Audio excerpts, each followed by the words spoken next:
Hello, मेरा नाम धर्मवीर यादव है। इंट्रोडक्शन से शुरू करते हैं। जैसा कि आप देख रहे हैं, मेरा नाम धर्मवीर यादव है और मैंने 12th सीबीएसई बोर्ड से की है। विथ ह्यूमनिटी सब्जेक्ट था मेरे पास, जिसे 8वीं भी कहते हैं।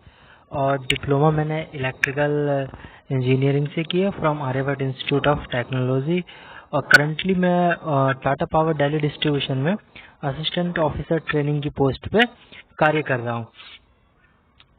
अगर हम नेक्स्ट जाते हैं तो पर्पस क्या है मेरा ये वीडियो बनाने का।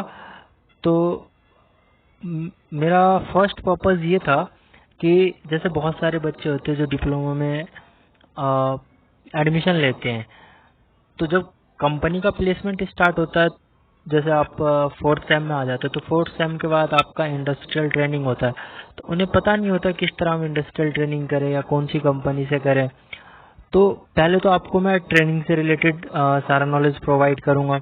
दूसरा प्लेसमेंट है हमारा, यानी कि जैसे बहुत सारी कंपनियां आती है, कुछ कंपनियां जो होती है, मैं अभी आपको आगे बताऊंगा कि फ्रॉड तो नहीं कह सकते, पर उनका जो वर्क नेचर होता है वो टोटली डिफरेंट होगा आपके ब्रांच से। मतलब ऐसा फील नहीं होगा, ऐसा नॉन टेक का काम करवाते हैं, टेक्निकल बोल के ले जाके, ठीक है।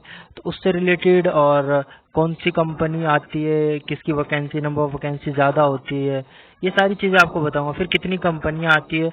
और लास्ट जो चौथा पॉइंट है मेरा, मोटिवेशंस का।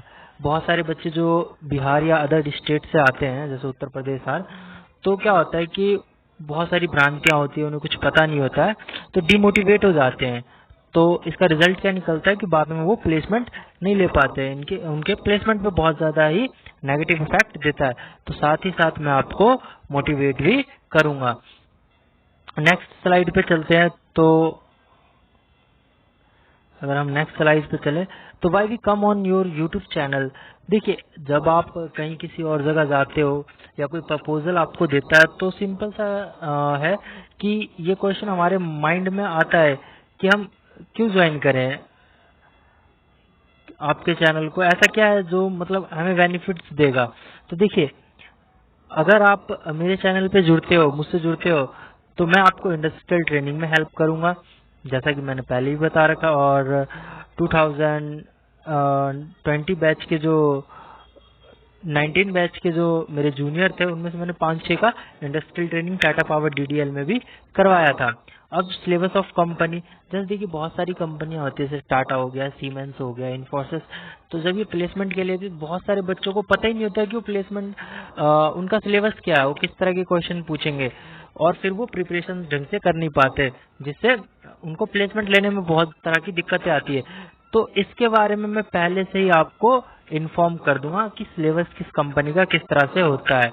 उसके बाद good study material for company placement, जैसे आपको स्टडी मटेरियल भी प्रोवाइड करूंगा, टेक, नॉन टेक, जिस तरह के भी क्वेश्चंस किसी भी कंपनी में पूछे जाते हैं।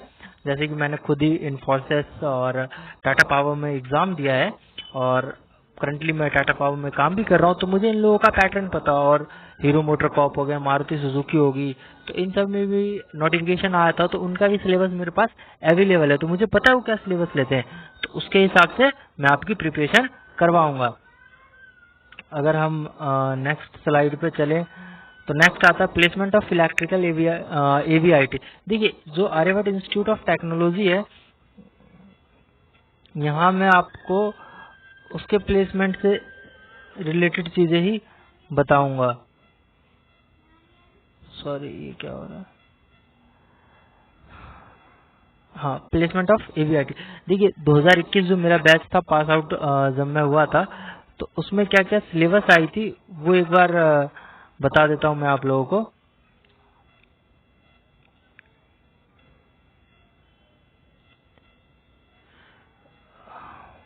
स्लाइड। हाँ, प्लेसमेंट। देखिए, 2021 में अगर मैं टाटा पावर की बात करूँ, तो सबसे पहले टाटा पावर आई थी। सॉरी, क्या प्रॉब्लम।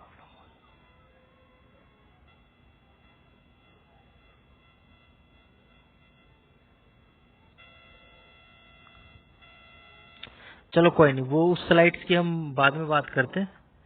हम पहले एलिजिबिलिटी क्राइटेरिया ही देख लेते हैं। थोड़ा टेक्निकल इशू है, उस वजह से नहीं हो पा रहा। तो अगर हम एलिजिबिलिटी क्राइटेरिया, 5 मिनट, एक बार इसे सही कर लूँ मैं।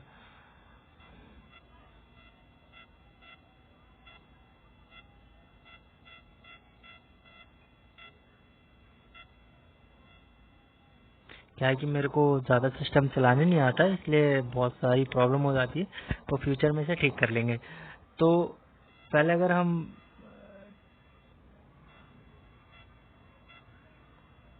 टाटा पावर प्लेसमेंट की बात करें, आर्यभट्ट इंस्टीट्यूट ऑफ टेक्नोलॉजी की 2020, देखिए मोस्टली 4-5 गवर्नमेंट कॉलेज है दिल्ली में, जैसे आर्यभट्ट हो गया, पूषा हो गया, JNDIT हो गई और जीबी पंत हो गया। तो इनकी प्लेसमेंट इलेक्ट्रिकल के मैटर में अच्छी मानी जाती है।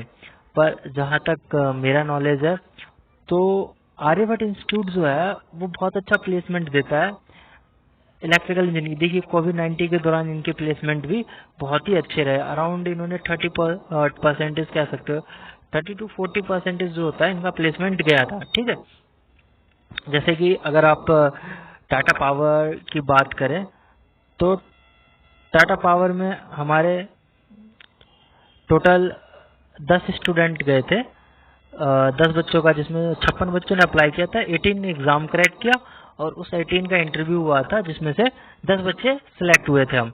उसके बाद हीरो मोटर कॉप, जिसमें 2 बच्चे सिलेक्ट हुए। हीरो मोटर कॉप में कंडीशन होती है कि आप PCM 12th भी PCM कर रखे हो, साइंस साइड से होना चाहिए, फिजिक्स केमिस्ट्री और मैथ आपके पास होना चाहिए। हीरो मोटर कॉप की एक कंडीशन थी। इसकी CTC भी बहुत अच्छी थी, 3.65 की CTC थी और टाटा पावर की 3.4 की थी। अब मारुति सुजुकी की हम बात करते हैं, तो ये भी बहुत अच्छा CTC दे रहा था, अराउंड 4.12 CTC था इसका। और इलेक्ट्रिकल के देखिए, मारुति सुजुकी जो होता है ऑटोमोबाइल की कंपनी है, तो बहुत ही कम बच्चे जाते हैं, तो एक का सिलेक्शन हुआ था।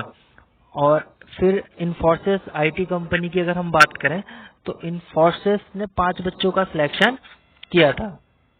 ये एक IT कंपनी की, इंडिया की बहुत ही बेस्ट कंपनी है। उसके बाद बजाज ऑटोमोबाइल आई थी, जिसमें 5 से 6 बच्चों का सिलेक्शन हुआ था, और विकास ग्रुप आई थी जिसमें 8 से 10 बच्चों का सिलेक्शन हुआ था। पर अगर आपको बजाज ऑटोमोबाइल और विकास ग्रुप की कहूँ, तो इनकी सैलरी जो होती है as compare to other company बहुत ही कम थी, 12,000 के करीब थी, जहाँ तक मुझे पता है, मंथली। ठीक है, उसमें भी क्या था कि अगर विकास ग्रुप की पर्टिकुलर अगर मैं बात करूं, तो देखिए मुझे तो नहीं पता, मैं तो विकास ग्रुप में गया नहीं, पर जो मेरे साथ के ही क्लासमेट थे मेरे कुछ, वो गए थे विकास ग्रुप में, जिनका प्लेसमेंट हुआ था। 8 से 10 बच्चों का प्लेसमेंट हुआ था, जिसमें से 5 से 6 बच्चे गए थे अराउंड। तो उन बच्चों ने 2 दिन वहाँ काम किया, उसके बाद वो सारे के सारे, इवन इलेक्ट्रिकल और मैकेनिकल दोनों को ही गए थे, वो सारे के सारे छोड़ के आ गए। एक बार आप रिव्यू देख लेना, दीपक नाम से है बालक, उसने विकास ग्रुप पे रिव्यू दे रखा है। ठीक है, उसके बाद बजाज ऑटोमोबाइल, इसमें भी 5 से 6 बच्चों का सिलेक्शन हुआ, अराउंड 3 या 4 बच्चे गए हैं, जिसमें से मेरा एक दोस्त, मुझे याद है, देवेंद्र, मेरे से आगे बैठता।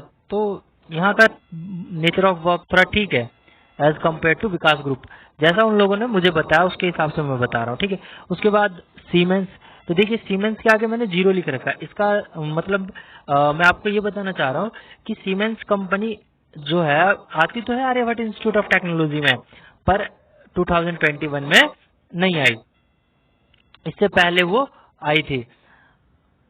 जैसे आप 2019 या 20 की बात करें, तो उस टाइम आई थी, 21 में नहीं आई, क्योंकि सीमेंस कहते हैं हमारे सीनियर की ये गैप करके आती है। फिर BSES होता है, तो ये मुझे इलेक्ट्रिकल ब्रांच में टीचरों से ही पता चला था। जैसे मैं वहाँ पे रहा 2019, 20 और 21 का मैंने प्लेसमेंट देखा, 21 में तो खुद मेरा प्लेसमेंट हुआ, पर वहाँ BCS का नामो निशान मैंने कोई कुछ नहीं देखा, मुझे मेरे साथ समय में तो नहीं आई। पर टीचर लोग कहते हैं कि टाटा और BCS ये ज्यादा बच्चे आर्यभट्ट से उठाते हैं, पर ये वही 2 साल से BCS भी नहीं आ रही है। दूसरा विप्रो जो है 2020 में आई थी, विप्रो 2020 में आई थी, पर 2021 में विप्रो भी नहीं आई। विप्रो और इन्फोसिस ये पूल कैंपस के लिए आते हैं। देखिए विप्रो भी बहुत अच्छी कंपनी है, 8,000 बेशक स्टार्टिंग इसकी कम होती है, MNC कंपनी है IT सेक्टर की, पर इनका वर्क नेचर सारा टेक्निकल होता है और बहुत ही अच्छा होता है, IT सेक्टर का मौका मिलता है। विप्रो में खुद मेरे छोटे भाई ने GNDIT से कर रखा है 4 साल, ठीक है। उसके बाद सैमसंग की अगर मैं कहूँ तो सैमसंग भी 2020 में आया था, अराउंड 5 से 6 बच्चे 2020 में गए थे, पर 21 में सैमसंग भी नहीं आया। तो ये ओवरऑल उन कंपनियों के मैंने नाम आपको बताया हूँ जो मेरे समय में या मेरे आ रखे हैं, मतलब मेरे सीनियर के टाइम में, मतलब जो मुझे पता है, मैंने देखा है कंपनी के नोटिफिकेशन आ, ठीक है। और अदर कुछ आते भी हों एक्स्ट्रा 2-4 और, तो मुझे उनका आइडिया है नहीं। नेक्स्ट देखते हैं हम। तो नेक्स्ट आता है क्वालिफिकेशन। देखिए ये जो क्वालिफिकेशन है ये मैंने कॉपी पेस्ट किया है टाटा पावर का जो मेरे पास मेल आया था उसी से। तो जो ये क्वालिफिकेशन क्राइटेरिया एरिया है ये सिर्फ टाटा स्पेसिफिक टाटा पावर का है, आप अदर कंपनी पे मत ले लेना इसे,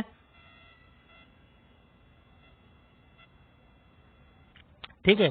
ये सिर्फ टाटा पावर का है।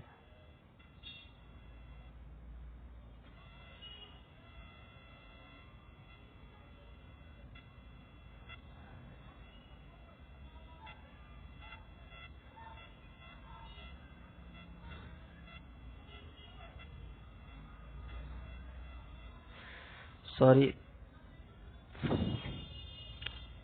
थोड़ा प्रॉब्लम हो गया। यहाँ से देख लेते हैं, क्वालिफिकेशन सिलेबस देख लेते हैं पहले, ठीक है। तो ये टाटा पावर का सिलेबस है, ठीक है, जिसमें से टेक्निकल में control system, measurement, power electronics और नेटवर्क थ्योरी, इन सब से ये क्वेश्चन पूछता है। तो जो हमारा टेक्निकल सेक्शन होता है उसका ड्यूरेशन 30 मिनट्स का होता है, और नॉन टेक्निकल जो होता है जिसमें से अर्थमेटिक 20 नंबर का, रीजनिंग 20 नंबर का, इंग्लिश ग्रामर 20 नंबर का, टाइम इसका 60 मिनट्स का होता है। तो ठीक है, यानी नॉन टेक जो हमारा पोर्शन है उसका टाइम हमारा कितना, 60 मिनट। तो टोटल ओवरऑल हमें 90 मिनट्स मिलते हैं। जब भी आप ऑनलाइन एग्जाम करें तो थोड़ा केयरफुली करें। क्या है कि जब मैं एग्जाम दे रहा था तो मैंने जब इंग्लिश का सेक्शन 20 क्वेश्चन अटेम्प्ट किए थे, नीचे सबमिट का ऑप्शन था, मुझे लगा कि हो गया, सबमिट कर देता हूँ, पर उससे ओवरऑल पूरा ही पेपर सबमिट हो रहा था। तो वो सही है, टाटा का मतलब थोड़ा सा कोक्यूब को इन्होंने दे रखा था, तो वो 2 टाइम्स पूछते थे कि भाई आप सबमिट करना चाहते हो, आर यू श्योर। तो मैं वहां बच गया, वरना आज मेरी जॉब टाटा पावर में ना होती। उसके बाद हम एलिजिबिलिटी क्राइटेरिया की बात करें तो हमारी जो क्वालिफिकेशन है फाइनल ईयर स्टूडेंट हम होने चाहिए। जैसे ही आप 5th सेम में पहुंच जाते हो तो आप फाइनल ईयर स्टूडेंट कहलाते हो। Diploma with specialization in electrical, ये टाटा पावर का है, ये और किसी कंपनी का मत समझना आप, यहाँ मैंने ये टाटा पावर की ही बात की है, ठीक है। मिनिमम 60% होना चाहिए और equivalent with no paper left over and repeated. देखिए इसके अंदर एक भी पेपर आपका लेफ्ट नहीं होना चाहिए और रिपीटेड भी नहीं होना चाहिए। रिपीटेड मतलब किसी बच्चे का बैक आ रखा हो फर्स्ट में, सेकंड में, तो वो भी एलिजिबल नहीं होते हैं, यानी फर्स्ट अटेम्प्ट में ही आपका क्लियर होना चाहिए। फिर 10th और 12th का जो मार्क्स होता है मिनिमम 60% रहना चाहिए, 60 से नीचे वाले भी इसमें एलिजिबल नहीं होते, परंतु 5% का रिलैक्सेशन देते हैं SC ST PhD कैंडिडेट को मार्क्स के अंदर। जैसे अगर किसी बच्चे का वो SC ST या PhD कैटेगरी में है और उसका 60% 10th या 12th में नहीं है तो 5% का उसको डिस्काउंट मिलेगा। कोर्स की अगर हम बात करें तो रेगुलर डे कोर्स होना चाहिए डिप्लोमा का। और एज लिमिट, देखिए एज लिमिट का बहुत पंगा होता है। कुछ बच्चे क्या होते हैं कि उन्होंने 12th किया, 12th करने के बाद लेफ्ट करते हैं, जैसे मैंने खुद 2 साल लेफ्ट किया था 12th करने के बाद, उसके बाद मैं डिप्लोमा में आया था। तो क्या होती है उनकी थोड़ी सी एज ज्यादा हो जाती है, तो उनको इस बात का डर रहता है कि मेरी एज ज्यादा हो गई, मुझे कंपनी जॉब देगी या नहीं देगी। तो देखिए वहाँ वो लोग मिनिमम क्राइटेरिया रखते हैं टाटा पावर में 18 साल। मैं अदर कंपनी का तो नहीं कह सकता, उसमें मैंने जहां तक देखा हीरो मोटरकॉर्प, मारुति, उनमें भी मैक्सिमम नहीं था, मिनिमम था कि भैया आप 18 के हो, ठीक है। उसके बाद आपकी एज कुछ भी हो कोई दिक्कत नहीं, ठीक है। तो बस आप 18 प्लस होने चाहिए। उसके बाद सिलेक्शन प्रोसेस ये सारा टाटा पावर का है, ठीक है। मैं आपको ये टाटा पावर के मेल का ही कट कॉपी पेस्ट स्लाइड्स दिखा रहा हूँ। तो सिलेक्शन प्रोसेस क्या होता है हमारा, ऑनलाइन टेस्ट होता है जिसमें 4 सेक्शन होते हैं, जैसे मैंने आपको बताया था, English, logical reasoning, quantity aptitude जिसे अर्थमेटिक्स भी कहते हैं, एंड डोमेन नॉलेज हो जाता है, ठीक है। डोमेन नॉलेज वही आपका कोर्स, आप इलेक्ट्रिकल से हो, मैकेनिकल से हो, तो टाटा पावर इलेक्ट्रिकल के लिए आती है कोर, तो यहाँ इलेक्ट्रिकल का नॉलेज आपको। फिर पर्सनल इंटरव्यू आपका होता है जो 30 मिनट का होता है, ठीक है। उसके बाद CTC एंड अदर बेनिफिट्स देखिए, इसके अंदर candidate shall be required as assistant officer training at CTC of 3.44 है समथिंग, ठीक है, पर एनम का दे रखा है। फिक्स प्लस वेरिएबल भी इसी के अंदर है। अब देखिए ये एजेंसी होती है जिसको ये, जैसे मैंने आपको बताया था कि कोक्यूब को ये लोग दे देते हैं, ठीक है, तो कोक्यूब वाले ही एग्जाम करवाते हैं। अब ये इन्फोसिस का है, लास्ट है पीपीटी, उसमें मैं आपको इन्फोसिस का दिखाता हूँ। ये इन्फोसिस का मेल आया था मेरे पास, जिसका मैंने कट कॉपी पेस्ट करके यहाँ पे लगाया है, तो आप ये देख सकते हैं। ये मुझे शॉर्ट लिस्ट किया गया था फॉर फर्स्ट स्टेप, जिसमें मुझे एग्जाम देना था। तो इसका भी एक बार सिलेबस देख लेते हैं। इस स्लाइड्स को लाने का मेरा मेन पर्पज ओनली सिर्फ सिलेबस बताना था, ठीक है। अगर इसमें क्या है, इसमें भी 4 सेक्शन है। ये इन्फोसिस का सिलेबस है। फर्स्ट सेक्शन में क्या होता है, रीजनिंग एबिलिटी होती है जो 15 नंबर की होती है और 30 मिनट्स हमें दिया जाता है। उसके बाद हमारा मैथमेटिकल एबिलिटी होता है, ठीक है, जो 10 नंबर का होता है, उसमें भी हमें 30 मिनट दिया जाता है। फिर वर्बल एबिलिटी जो कि 20 नंबर का होता है और 25 मिनट हमें समय दिया जाता है। फिर उसके बाद हमारा पजल सॉल्विंग आ जाता है, जो 4 क्वेश्चन होते हैं और 15 मिनट्स के होते हैं।